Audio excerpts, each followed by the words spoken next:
സ്വകാര്യ ധനകാര്യ സ്ഥാപനത്തിൽ നിന്ന് 20 കോടി രൂപ തട്ടിയെന്ന പരാതിയിൽ ധന്യ മോഹൻ കീഴടങ്ങി.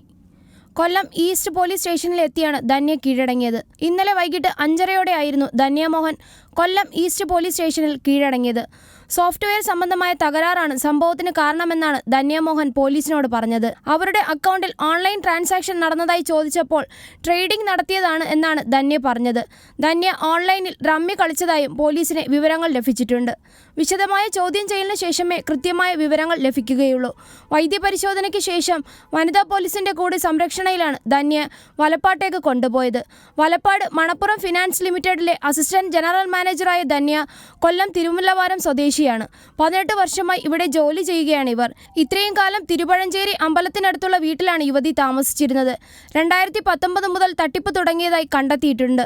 വ്യാജ ലോണുകൾ ഉണ്ടാക്കി കമ്പനിയുടെ ഡിജിറ്റൽ പേഴ്സണൽ ലോൺ അക്കൗണ്ടിൽ നിന്ന് ഇവരുടെ അച്ഛൻ്റെയും സഹോദരൻ്റെയും അക്കൗണ്ടുകളിലേക്ക് പണം ട്രാൻസ്ഫർ ചെയ്താണ് ഇത്രയും വലിയ തുകയുടെ തട്ടിപ്പ് നടത്തിയത്. പിടിയിലാവുമെന്ന് ഉറപ്പായപ്പോൾ ശാരീരിക അസ്വാസ്ഥ്യം അഭിനയിച്ച ധന്യ ഓഫീസിൽ നിന്നിറങ്ങി രക്ഷപ്പെടുകയായിരുന്നു. ഈ പണം ഉപയോഗിച്ച് യുവതി ആഡംബര വസ്തുക്കളും വീടും സ്ഥലവും വാങ്ങിയെന്നാണ് വിവരം. റമ്മി കളിക്കുന്നതിനും ആഡംബര ജീവിതം നയിക്കുന്നതിനുമായിരുന്നു ധന്യ തട്ടിപ്പ് നടത്തിയതെന്നാണ് പോലീസ് പറയുന്നത്. 20 കൊല്ലത്തെ വിശ്വാസം മുതലെടുത്താണ് assistant general manager Dhanya Mohan 20 കോടി രൂപ തട്ടിയെടുത്തതെന്നാണ് പോലീസിന്റെ പ്രാഥമിക കണ്ടെത്തൽ. മണപ്പുറം കോംടെക് ആൻഡ് കൺസൾട്ടൻസി ലിമിറ്റഡിന്റെ സിസ്റ്റം നിയന്ത്രണം മുഴുവൻ ധന്യ മോഹന്റെ കയ്യിലായിരുന്നു. ധന്യയുടെ മറ്റ് 4 കുടുംബാംഗങ്ങളുടെയും അക്കൗണ്ടിലേക്ക് 5 കൊല്ലത്തിനിടെ 8000 ഇടപാടുകളിലൂടെയാണ് പണം ഒഴുകിയത്. കൊല്ലത്ത് നെല്ലിമുക്കിലാണ് ധന്യ മോഹന്റെ വീട്.